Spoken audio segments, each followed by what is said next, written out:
All right, everybody, we are back again for the semifinal show of the season.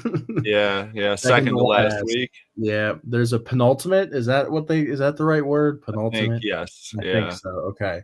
Penultimate show of the season. We are down to the nitty-gritty of the state tournaments in Ohio and Kentucky.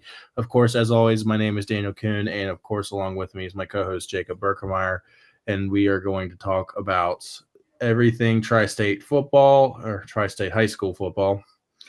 And we had a couple good games over the weekend with the respective teams that we cover, some not so good ones. But the bottom line is we're down to the state semifinals in both Ohio and Kentucky. So we're down to this is it. We're down to this is for all the marbles. Win or Yeah, go. It's been win or go home for the past few weeks, but you get to this point, you're either really taking matters. home, Yeah, you're it's taking home either a heartbreak or, you're taking home a you're trophy or you're champion. going home set with you're going home Yeah. sad. So if you want to just jump right into it. Yeah, I got my screen ready to share, so I'll do that. And, um, so the game you were at this week was Beechwood, and then who did they play? Martin County. And I know Martin. you might and you might be wondering where Martin County is. It is down by Huntington, West Virginia. So those are some country boys at Oh, old yeah. Martin County. We'll get to that game here shortly, I'm sure. Yeah. So, We'll kick it yeah. off with the heavy hitter. So the game I was covering was St. X at Moeller. And I'll tell you one thing, man. St. X did a great job in the first half in terms of just making it completely their game. You see they had the lead 17-14 going into halftime. And it felt like Moeller just didn't really get enough opportunities in that first half. They really had two real drives. So they got their first drive of the game.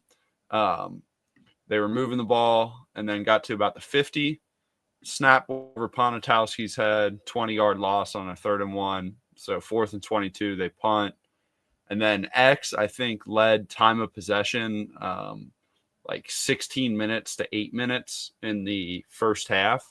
So they were just running and moving the chains really well. And then the last Moeller drive of the half was like a 3-and-out with under a minute left. So they really only had two drives. They scored on both of those. And then kind of Moeller just keyed on Daniel Vollmer during that second half and really bottled him up because I think a lot of those yards came in the first half rushing for him. I mean, 24 for 96, not a bad day. And I didn't think Herb Street necessarily played. I played all right. It was just, I mean, when you play a team as good as Moeller, you almost have to play perfect. And that goes. There were some drop passes as well from X. But I mean, I don't know how much that's changing the game. And really, the score, St. X was able to get a blocked punt under with 2 minutes to go in the game. So that kind of tightened it up a little bit, and they went for onside, didn't get it. But Moeller advances to state. Kind of been the team that we've had our eye on all year, the team to beat. Ponatowski's obviously been great all year, and he had a little calf cramp. That's why Grant Emery came in for a few plays there, but he's all good. Moving on to next week, and I thought Moeller also, underrated part of their offense is Tyler Jocelyn and their run game. They kind of got ahead in the second half and were able to lean on it and chew some clock, help their defense out a little bit because St. X really wore them down in the first half. They were able to, slow the game down and, get their defense off the field for a little bit. So definitely. And then just look at how much they sprayed the ball around too. I mean, look at all the guys that, had catches. So it's a very, I think spread it around well. And, I feel like Moeller's just really got it with all those guys. They have so many weapons for Ponatowski to throw it to between Jovan Love, Cooper McCutcheon, big tight end, and then Matthew Fogler. He's big wide out on the outside. They definitely have a lot of guys that can make plays. So think this thing's Moeller's to lose. I don't know what your thoughts are on that. I'm going to pull up OHSAA, so we'll see the matchups. So they play Centerville at Princeton not this week, but next Friday. So get a week off for the holidays. Yeah, so I think they do play on Friday night, the 29th. I think they do. Yeah, state championship game Friday. Yeah, okay. That's why I was like, oh, I hope they don't. I missed that part. Yeah, right you're good. Yeah. I think like you said, Muller's a team we've been absolutely keen on all season, and outside of that one blip, against Mallard Creek or whatever. Mallard Creek, North Carolina. Yeah, Mallard Creek. They've had a practically perfect season. And not to say that they haven't had their challenges. They've played some of the toughest competition in the city has to offer, the state has to offer, right? I mean, they've beaten Eds, they've beaten X twice, they beat they beat LaSalle and Elder, they beat, they beat in Princeton twice, right? I mean, you can't chalk up a better resume than what they have this season. Yeah, and they've got, I think, a very favorable matchup in the state semifinals. I saw Centerville play X early in the season, and I'll admit to you, if you would have asked me at that point, back in September, is this Centerville Elks football team going to make the state finals come, late November, early December, I would have told you no, because they struggled against St. X. Right. Yeah. And they seemed like they were a little undersized, didn't have the same kind of, just the same kind of juice, especially on the offensive side of the ball. They needed to be able to keep up. And that's not to say that they got destroyed. Right. I mean, it wasn't like a 50-point game. It was a 20-point game all night, but you know what I mean? They never were really in it, but they were never really out of it. So I'm curious to see what what adjustments Centerville's made over the course of the season, because obviously they've gone on a pretty good hot streak here. They've handled their opponents in the playoffs, ended up only outside. One of those 3 losses they had was against X, right? And, that's something like you look on, hey, you know what I mean? We lost to a school from the GCL South. It happens. Yeah. And, it's going to be interesting to see how that game kind of plays out. I can't foresee a world where Centerville really keeps up with Moeller. But I'd be interested to see, what adjustments, like I said, Centerville has made to improve their team. And kind of going back to the game you covered, right? I caught up with it, in the car after my game was over. And from judging from what I was being told, it seemed like X really tried to lean heavily on Daniel Vollmer to kind of control the offense and chew the clock and kind of keep the ball away from Moeller, because, apparently it was made clear on the X broadcast that they were not going to be able to stop Moeller's offense.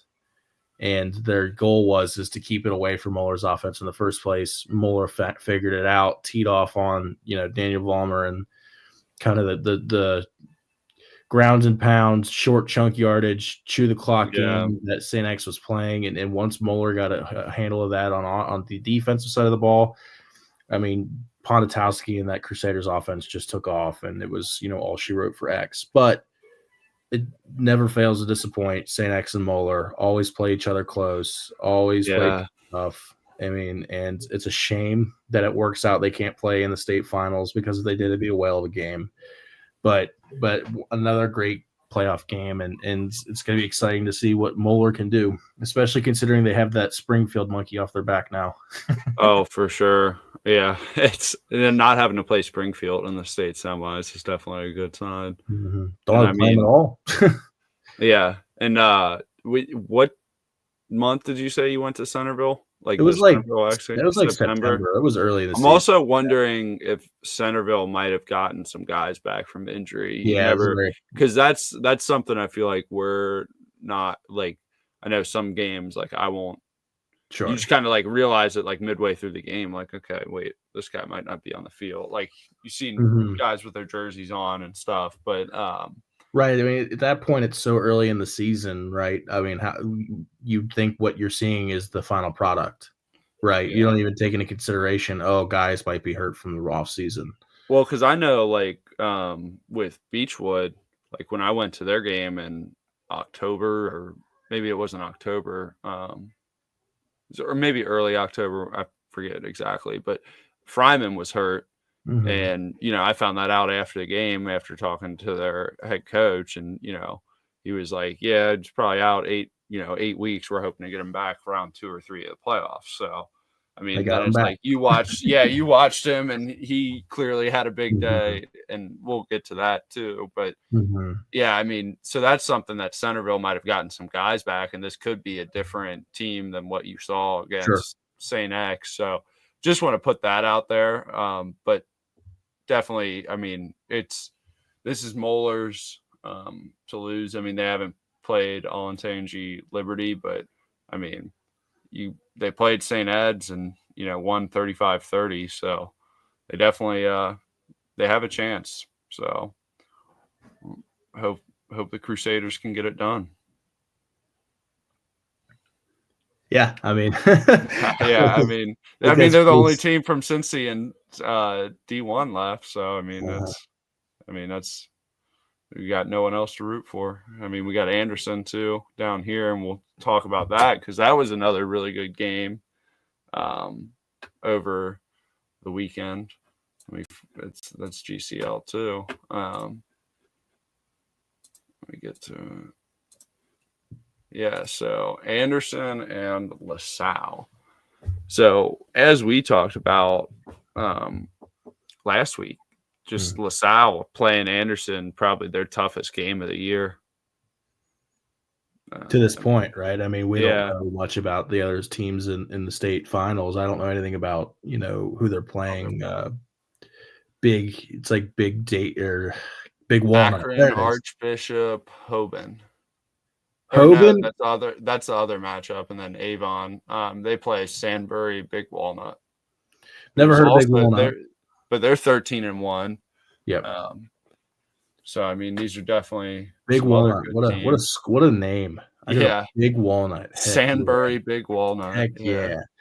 But, I mean, yeah, I mean, this we talked about it a lot last week, right? This is Anderson's toughest test because there's a difference between playing D2 schools and a GCL South D2 school, right?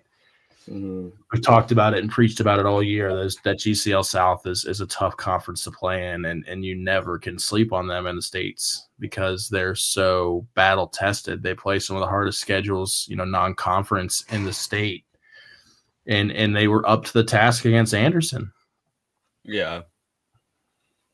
And I mean, if you're LaSalle, I mean, you're right there too. I mean, only holding Anderson to 28 points too. I think LaSalle had pick six. So that was a huge play for them. Like their defense all year was just unbelievable. Like lights out for them. Brady O'Connor, 12 tackles, tackle for a loss. I mean, they played unreal. Do we? Knowing that this Anderson offense is just so high powered. I mean, they held. I mean, Justice Burnham still kind of got off for 262, but I mean, no touchdowns and a pick. Kind of feel like Anderson, they are good at running the ball, but I feel like they definitely like slinging the rock a little bit Well, more. Justice Burnham is a dual threat for sure. I Yeah, mean, it pops up here in the stat sheet, right? Kid's got a great arm, but he yeah. can also get it done with his legs too. Well, that's You what I know, was going to point out. Winning this game on the ground, where it's like I feel like so many of their games this year, they've just been able to throw the ball all over the place. And I mean, we knew LaSalle's DB room was going to be able to give them a good test, but just to come out and win with your quarterback running 25 times, your starting running back getting another 20 carries. I mean, it's and if you look definitely at a the, different approach. yeah, and if you look at kind of the stats of it, right, and you look at the passing stats for both teams, and then you kind of see that the rushing box. I mean, I think there's your game right there. Mm-hmm. Anderson was able to outgain them, on the ground. And we talked about it in the past. LaSalle really liked to lean on Pat McLaughlin's legs. Now, granted, he could throw the ball quite well too, but I mean, a lot of this year, from what I saw of him, they were very reliant on him and being able to get him moving around in the backfield and doing those QB draws and stuff like that. And it just seems like Anderson kind of took it to him at their own game a little bit, So that rushing mark is a big one. And then I think we should finally give a little bit of credit to that Anderson defense. Absolutely, because we've talked all year about that about that offense, but look at that defense. I mean, Kamari Ty had an insane game. 11 total tackles, tackle for loss, 3 passes defended, so he was everywhere. Brady Kuhn getting a sack. Should we? I guess the yeah. So that's your cousin. Yeah, that's my cousin. That's my little cousin. The cat's out of the bag. Second to last week of the season. He's a linebacker. Funny. He's a linebacker, and I'm happy for him. He's bringing up the Kuhn name proud. I was a linebacker myself. He's much better than I ever was, obviously. But yeah, good for him. But also, that defense has been lights out all season. I mean, they've played some tough competition, right? I mean, Witten Woods, LaSalle. I mean, these are heavy hitting offenses, and despite the fact that they can score 60 points at any given night, you still have to have a good enough defense to win games like this. Right. And they do, obviously. Yeah. So we got to give a shout out to them. Excited to see what's next for them in the state finals. Like I said, I don't know anything about Big Walnut except for that's a cool name. Yeah, it is. I'm not really sure about them either. I do know this. I know Hoban has always been pretty good. I'm not sure who they have these days, but I know they've always been pretty good. I don't know anything about Avon. Yeah, neither do I. You could have a state final between two teams that are combined 28-0 and get your popcorn out, right? That'll be a good one. You don't get a bigger matchup than that. Yeah. I mean, it would be just very cool if Mulder and Anderson were both able to pull it off. We would be proven right, Jacob. We've been harping on those two teams all season. Yeah.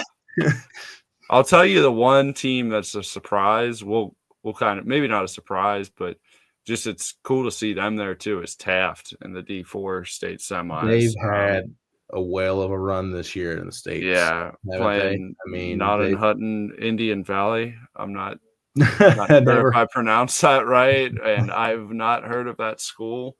And then, obviously D3, we don't really – nobody from Cincy's in that, so we're not really going to pay attention to D3 all too much. But, yeah, so Taft is playing, and I can't remember what Taft what conference are they? Is that CPL? They're in the CHL, aren't they? No, CHL's like hold on. I'll pull it up. Yeah, here we go. They're the CMAC. Yeah. So and this incomplete box score. Our worst nemesis. Maybe try Max Preps. Maybe Max Preps will have it. Oh gosh, I'm sorry, guys. Hey, you know what? It's the second to last show of the season. At this point, all bets are off. They've just.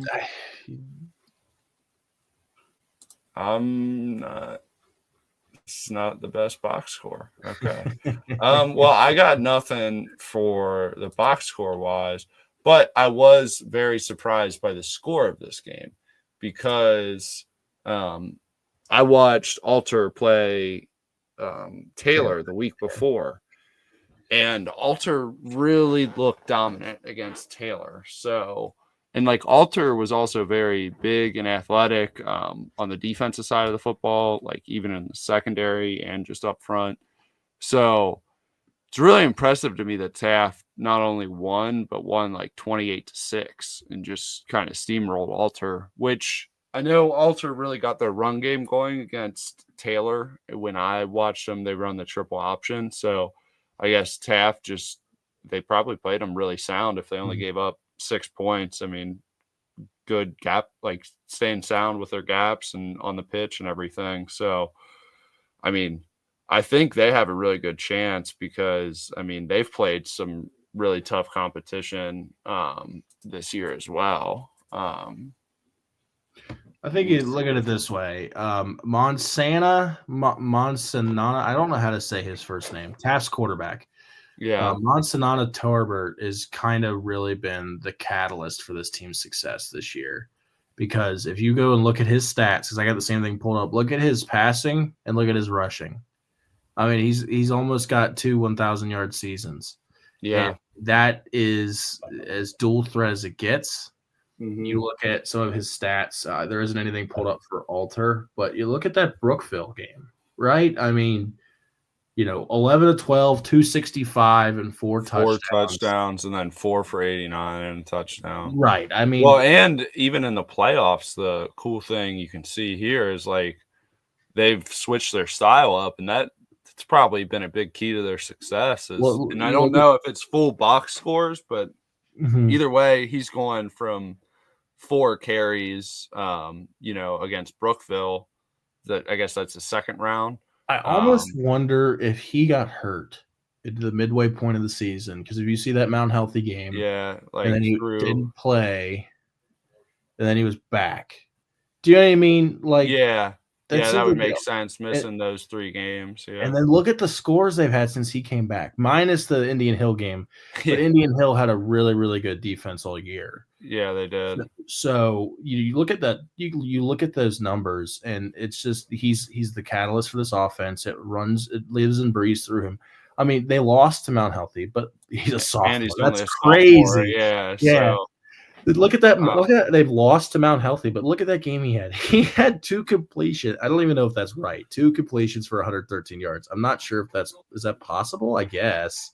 I mean, just a couple chunk plays. Yeah, but look, he had a horrible night throwing the ball. I mean, I guess 113 yards on 2 completions isn't terrible, but I mean, he's 131 on the ground, right? I mean, it just seems like he's just that guy. So I think if you're Taft, you got to feel pretty confident. You got your guys back, and they've played good competition this year too. I mean, not as much in their conference, but I mean, they played Alter and CJ earlier in the year, and played Withrow, Mount Healthy as well. So they've gotten some good, like, non-conference games that I think have helped them get to this point. I think if you're Taft, you just got to keep. If the run game's working, use it. If it's not, and if the pass game's working, you can use that. That's the beauty of having a dual threat QB like that. And also, too, the Taft's just got some studs. If you go look through some of their players, I don't know how to say his first name either. I'm going to try to pronounce it right. Najaya Hill is a wide receiver. But dude puts up yards in the hundreds in rushing, and has since around mid-October. So, you know what I mean? Yeah, he's right there. Oh, yeah. Yeah, like, it's just... Yeah, 46 attempts. He's averaging 12. So, yeah, this is Taft's team. Robert Kelly. Like, they've got some studs. Yeah. So, they've got to, like you said, they've got to be feeling good if that offense is humming. Right? Yeah. What I'm wondering, it must mean... Oh, they got brothers that can play quarterback. Oh, no way.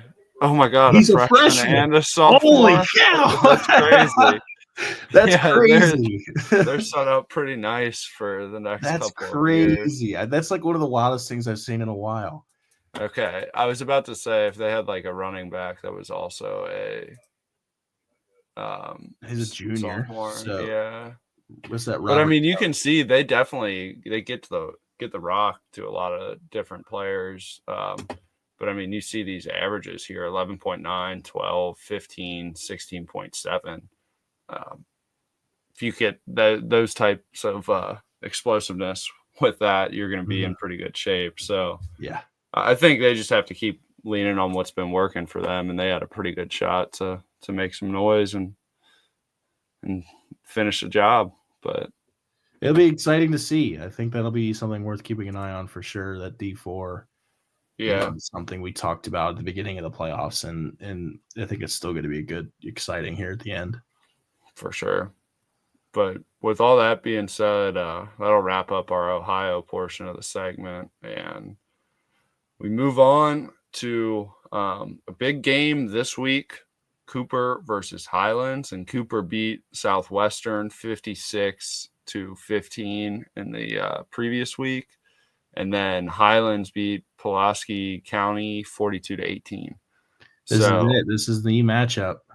yeah, Right. and these teams faced off, and we talked about this. Cooper beat Highlands 24-21 earlier in the year. So definitely going to be a close game. Going to be down to the wire, and just who knows? Will Highlands get its revenge, or is Cooper going to go 2 for 2 on the year and move on to the state? Cooper's looking to keep that perfect record alive. Yeah,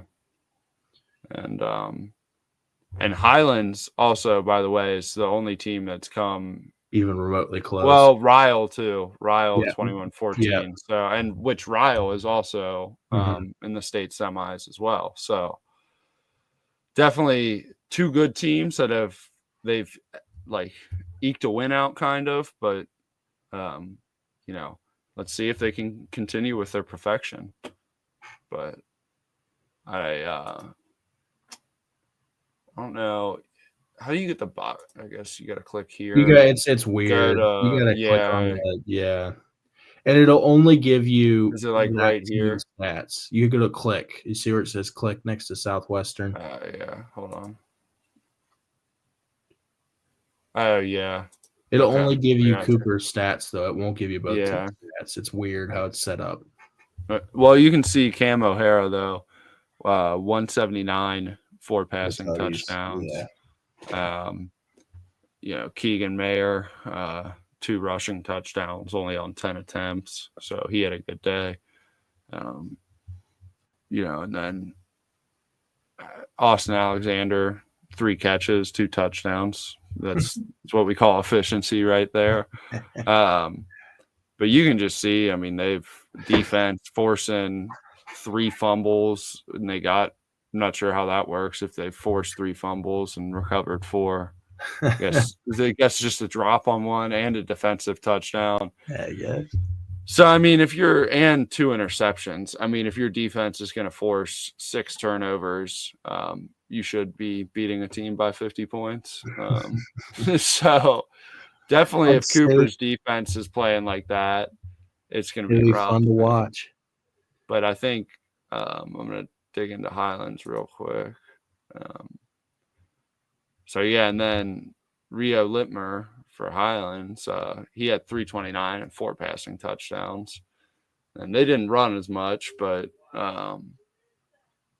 then they also they had 4 interceptions as a team. So it's an unstoppable force beats an immovable object. Yeah. And I think really the big key in this game is going to be, you see these defenses are coming off games where they just had 6 turnovers, 4 turnovers. It's like they're not going to want to change that. They want those turnovers, man. So who's going to take care of the ball in this game? Mm-hmm. Who's going to play smart football? And it's going to come down to the end. So plays in the first quarter are going to matter just as much as in the fourth quarter. So every drive matters in this game. But with that being said, we'll move on from the 5A. Oh, messed that up. Should have done 6A first. But that's where you can see Ryle beats Central Hardin 43-14. And Trinity Louisville was able to get the win on the other side, and Frederick Douglass. So Louisville, Trinity's always been very good, if I remember correctly. Does that sound right? Doesn't St. X play Trinity a lot too? Yes, both those schools are pretty good. Yeah, so we'll check out Ryle's box score real quick. You can see they got into their bench a little bit too, but only 9 for 16, but 3 touchdowns and 122 yards for Nathan Virax. Then 10 rushes, 80 yards and a touchdown. And then Virax also had a touchdown on the ground. So kind of not a crazy box score. Guess defense forced a couple turnovers. So I guess they just got it on short field. Yeah, I would say like. It's probably taking advantage of that field position. Yeah, that's what it seems like. Just didn't really have to get a lot of yards. I mean, yeah, they only had 115 rushing yards, 166 passing yards. But either way, really good win for Ryle, winning 43-14, just taking care of business and moving on to the next round. They played Great Crossing, who beat Barron County 59-14. I wish I had insight on that, but I don't. I don't know anything about either of those teams. But hopefully Ryle will, move on. And then let's see. I think Covcath too. Covcath, look at them sneaking by 31-28. We talked a lot about Covcath this year. They started out the year, struggled. Yeah, I mean, but look at who they played to start the year out. Yeah. I mean, they started off 0-2, but they played Ryle and Highlands, who are both in the same position that they are in the Class 5A and Class 6A. So, I mean, after that, they've just been on a tear. Just 42-3, 47-28, 49-28, and then a couple 50-point shutouts. So I definitely, and it's nice that they were able to win a couple close games here too. What at least I'd fear is you get comfortable playing with these big leads and not really playing a close game since, week 1 or week 2. It's hard to kind of, stay focused and make sure you're ready in those moments, but they did a great job. And this is a crazy box score. Wow. 28. Wow. Their QB had 28 rushes for 234 yards and 2 touchdowns. 3 for 4, crazy. 102, 1 touchdown. Yeah, I mean, this is an interesting style of football. I mean, if they can good job by their defense too, forcing a fumble and getting a turnover. That always helps. That could have been that's probably the big momentum shift in this game. Because I don't think no interceptions thrown, and I don't know if doesn't look like anyone fumbled for Covcath. So, you win the turnover battle 1-0, and I'm sure they dominated time of possession in this game. I mean, they had to running the ball 46 times. Right. But yeah, definitely a good win for Covcath. Back-to-back weeks winning by, combined 4 points. And then I think we're getting down. This will be the last segment. This is the game you were at, right? Or class, because 3A I don't think had anyone in there. Yeah. No. And then, so 2A, you can talk about this game a little bit more. So I covered the Beechwood Martin County game, and this game was over before it really even started. The score does not really do it justice because it wasn't very much. It was like I think the second play of the game, Beechwood took it 60 yards for a touchdown. I mean, you can kind of see it there. Clay Hayden only had 95 passing yards, but 3 of them went for touchdowns. 3 out of his 6 passes went for touchdowns, right? Chase Flaherty on the ground for the Tigers was basically untouchable. I mean, he just it looks like those Madden simulators where you would play it and like the bags would get thrown at you and you just dive around them. Yeah. Unfortunately for Martin County, that's kind of what their defense looked like. And I'm not talking down on them. That's a tough game to go on. They traveled a long way, about 4 hours up the road to come play on a cold, windy, wet, 30-degree Friday night. Yeah. In a pretty hostile territory. I mean, Beechwood sets off fireworks and stuff. No, it's a good environment down there. Yeah. It's a tough tough ask. And really for Martin County, it boiled down to whether they could hold on defense and they could try to get something going on their offense. That team was not built to to pass the football. Very much built to run the ball. Devin Maynard was the name of the quarterback for Martin County. He big imposing threat, but I'm pretty sure every time he tried to either A, run the ball, or B, pass the ball, there'd be a Beechwood defender within the backfield within the first 2 seconds of the play. So it just really wasn't a close matchup. But Beechwood continues to roll. I mean, they've just pretty much annihilated everybody in their path since they lost to Cubcats, right? Yeah. In mid-September. It hasn't been close. And I guess Breathitt, I don't know how to say that, Breathitt kind of put some points up on them, but it wasn't close, right? So could be a similar situation where they got out early and then just kind of. This game was 38-0 at the end of the first quarter. I mean, that's crazy. It's just one of those nights where it isn't going to work. Nothing's going right for the other team. Every time Martin County would drive the football on Beechwood's first team defense, they'd get to about the 40-yard line and fumble. So it just wasn't Martin County's night. But like I said, Beechwood continues to roll over anything in their path. They got back Tyler Fryman, and his presence. His name's Tyler, right? I got that right. Mm-hmm. Yeah, his presence was quickly known. That second play of the game that went 60 yards for a touchdown, that was to Tyler Fryman. So the first time he touched the ball all season was a touchdown, of 60 yards. Yeah. So he's definitely, getting him back for Beechwood is a huge plus, right? I mean, at this point in the season, it's as you can see. I think the first 2 times he touched the ball, they were touchdowns. Yeah, he had 3 catches for 2 touchdowns and 77 yards. Yeah, right. And I mean, that's if you're Beechwood too. I mean, this is why you play some of these games earlier in the year against Campbell County, Dixie Heights, Simon Kenton, Covcath. Those are all multiple divisions above them size wise, and they're able to get wins against a decent amount of them. So I definitely. That plays a part where it's then they get into their kind of division play. It's just 60-0, 70-0, 40-0, 60-0 So,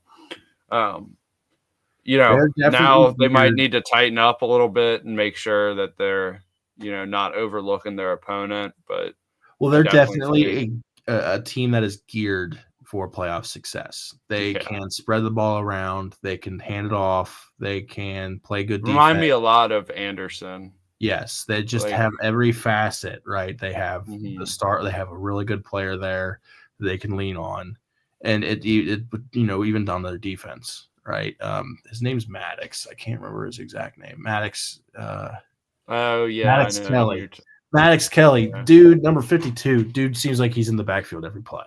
Right, so and he's just this big imposing threat on the D line, and he didn't have the most tackles. Yeah, he had a fumble recovery though. So so you know what I mean. It's just they just have guys everywhere, and they're all healthy. They got one of their best players back from being injured at the most pivotal point in the season. Yeah, right, and it seems like even when it felt like they were losing momentum, they'd hand it off to Chase Flaherty, and he'd run it for 40 yards.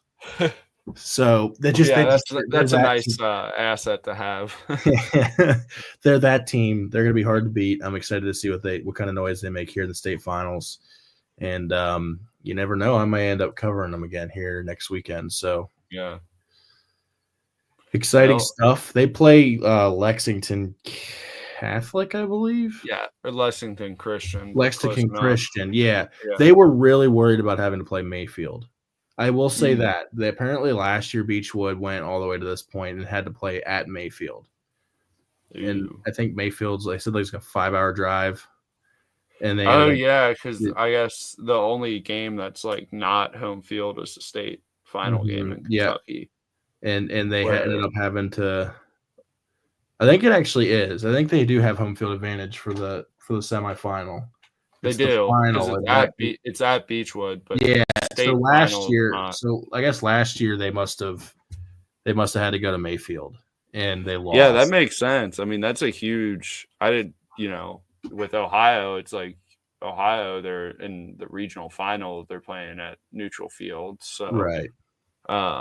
I mean, that's a huge factor. Beechwood being able to play at home, and Lexington Christian having to drive. Yeah, I mean, it's not like Lexington Hour and a Seton half, I far, guess. but Maybe yeah, but hour and a still, half. right? You have that home field advantage. Yeah, but yeah. So I mean, I think that kind of is wrapping up our show for tonight, and then we'll have the finale. one more week, and then I don't know if we'll do a like recap after the finals week. That December 6th, like kind of on the December 9th. I guess we might have another one, right? To talk about the state finals. Or I don't know, maybe a round table with all of us. Danny, you were high on Anderson all year. Why did they lose? I'm like, I don't know. Yeah. All I know is we didn't get the Montgomery end card, or not Montgomery. No, I did. I think I finished dead last. Jeff Ruby's card. Yeah, I think I was dead last. So I think I was 2 spots ahead of you. Yeah, so I was dead last, so I didn't get a punishment. That's good. All right. Yeah, that's always scary. Well, that'll do it for us tonight. Thanks everybody for listening in and joining. We will see you guys again next week to talk everything state championships. And it's good night for now. Yes. Good night. Enjoy the night.